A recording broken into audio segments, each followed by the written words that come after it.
Guys, we got nailed right here at the side of the boat, and I wasn't even expecting it. And it's our old friend, Mr. Lizardfish. Now, in case you guys don't know, this is a vital part of the trash can slam right here. Without this young man right here, there is no trash can slam.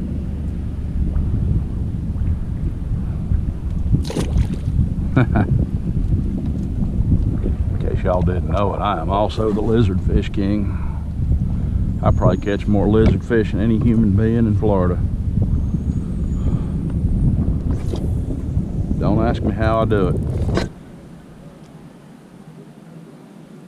Wonder if I could open me up a charter service catching lizardfish. Wonder if I'd get any customers. I'm pretty sure no. Nobody wants to catch them nasty things. Not even me. Oh, I got something.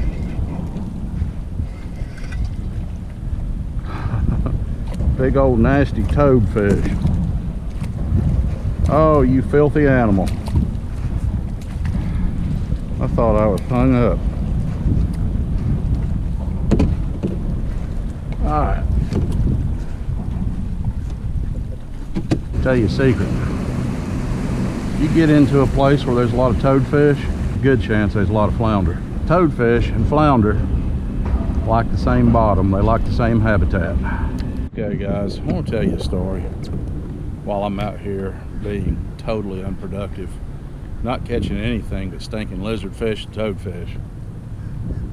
I'm going to tell you what pine float means. When I was a little boy, I lived on the Chesapeake Bay, and my father was a crabber, like many people that live up there, and the name of our boat was the Pinefloat.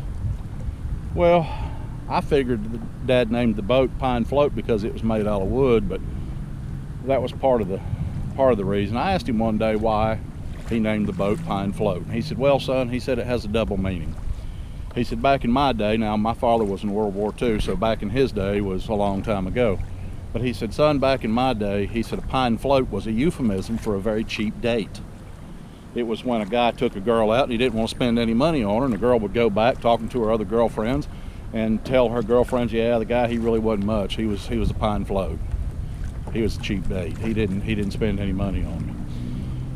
But also, pine float is a bar drink. Now, if you happen to be a bartender or a mixologist, whatever you like to call yourself, and if you don't know how to make a pine float, well, let me tell you. You take a glass, you put some water in it with a toothpick, and that's a pine float. But my father was in the Navy in World War II, and he said, son, let me tell you something. He said, it doesn't matter how big the vessel you're in. It doesn't matter how far offshore, how close to land. It doesn't matter how big of engines you have. It doesn't matter how seaworthy that vessel is. Regardless of every fact, you're just a toothpick and a glass of water.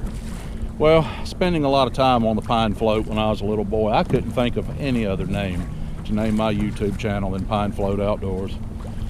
I hope y'all enjoyed that little story. Now let's get back to fishing, see if we can catch something.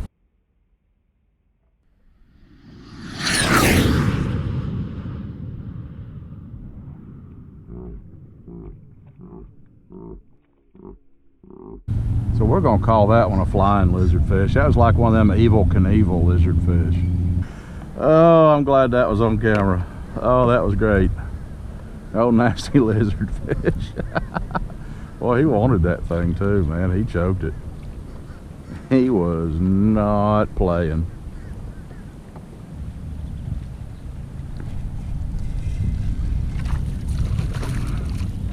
Hey, the lizardfish are getting bigger.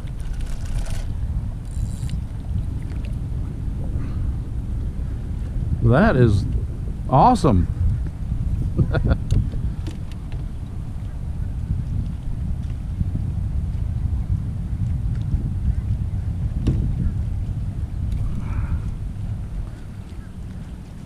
So these little dudes got teeth. But man, they're everywhere today.